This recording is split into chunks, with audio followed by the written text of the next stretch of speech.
Vítejte u další epizody Top TV. Tentokrát vám ukážeme 7 nejpodivnějších anatomických abnormalit. Sicilian Frank Lentini, narozený v roce 1881, se stal známým zejména proto, že měl 3 nohy. V mládí se s rodinou přestěhoval do USA, kde začal vystupovat v cirkusech. Zde si vysloužil přezdívku třínohý hráč fotbalu.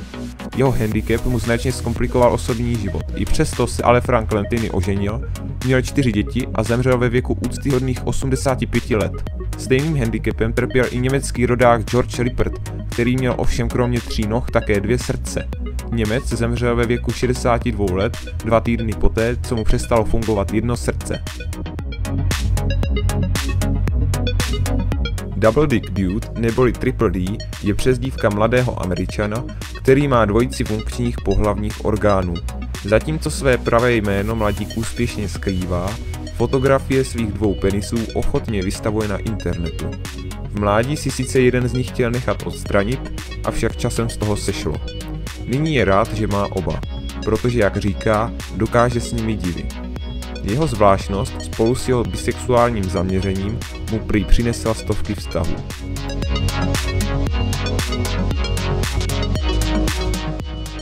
Int Chandra Oram je realitní pracovník.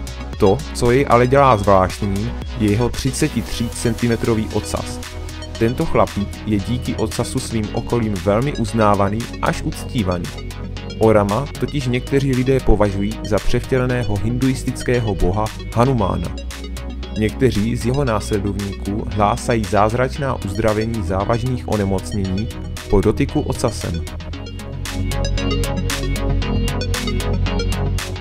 Polydaktylie je vrozená, často dědičná vada, která má za následek vyšší počet prstů.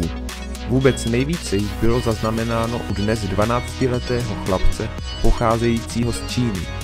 Ten měl od narození dohromady 31 prstů, 16 na nohou a 15 na rukou. 3 prsty na každé ruce byly srostlé a některé prsty nebyly zcela vyvinuté. Chlapec mezi vrstevníky nenašel pochopení a často se stával terčem šikany. Také proto v roce 2010 podstoupil operaci, při kterému chirurgové zredukovali počet prstů na obvyklý počet. Příběh Jasmine Trideville zaujme snad každého. Američanka před několika lety prohlásila, že si za velké peníze nechala naoperovat 3. ňadro. Jasmine se tímto činem pokusila stát slavnou, což se jí nakonec povedlo. Namísto plánované reality show se ale dočkala skandálu.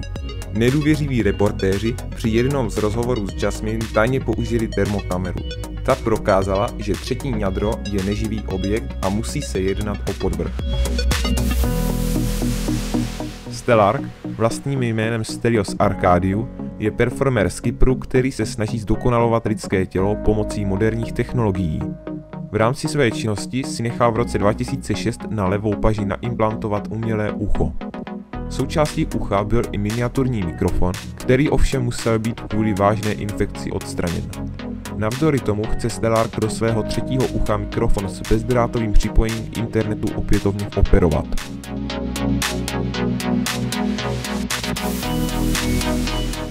Sestry Abby a Brittany Henselovy prožívají neuvěřitelný život. Žijí totiž v jednom těle. Každá ovládá svoji hlavu a polovinu těla. I přes tento handicap však žijí plnohodnotný život a vzájemně se doplňují. Společné soužití vyžaduje spolupráci, ale také kompromisy, například při běžném šacení. Je až neuvěřitelné, že testy a řidičské průkazy si musela udělat každá za sebe. Dívky dokončily studia, vydali knihu a mají vlastní reality show. V životě mají ale pořád jeden cíl. Každá chce mít svoji vlastní rodinu a děti.